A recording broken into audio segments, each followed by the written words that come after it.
Donald Trump, l'ex-flamboyant président des États-Unis, a perdu l'élection présidentielle de très près, de très très près, de beaucoup trop près. Dans la soirée du vote mémorable qui a abouti à son éviction, le Donald était donné gagnant et Biden bidin était prêt à le reconnaître.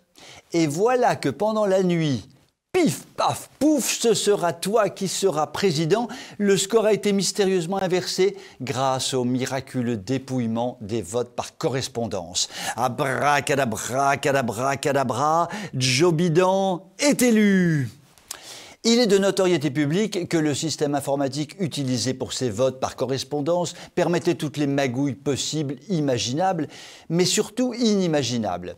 À la suite de ce scrutin truqué, des milliers de plaintes ont été déposées, mais il était évidemment mission impossible de démontrer en quelques semaines avant le sacre de Joe Biden que le scrutin était faussé et que la Cour suprême devait annuler l'élection.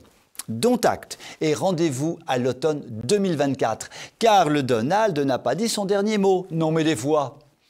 La classe politique française, toujours à l'affût de ce qui peut marcher de façon honnête, mais surtout de façon malhonnête, n'a pas perdu la leçon.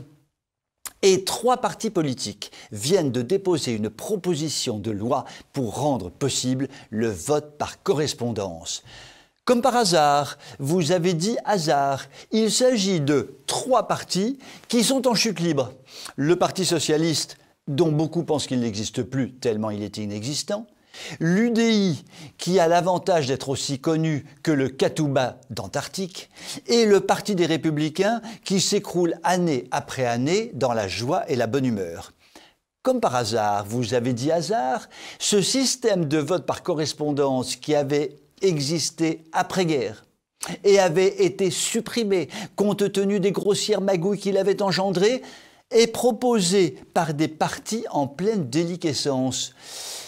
Tout cela interpelle juste quelque part, je veux dire. Et bizarrement, LREM, le parti fantôme de Macronor, Terminator, vaccinateur premier, est resté en retrait.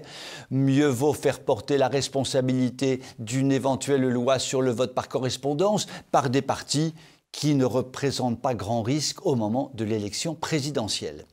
Parlons clair.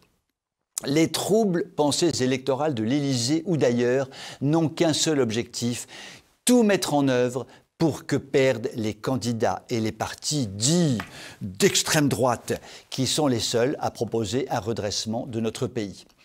Tous les coups seront permis, dont le tripatouillage électoral le plus éhonté. Mais les Français qui aiment la France ne se laisseront pas faire. Et je vous souhaite une excellente soirée.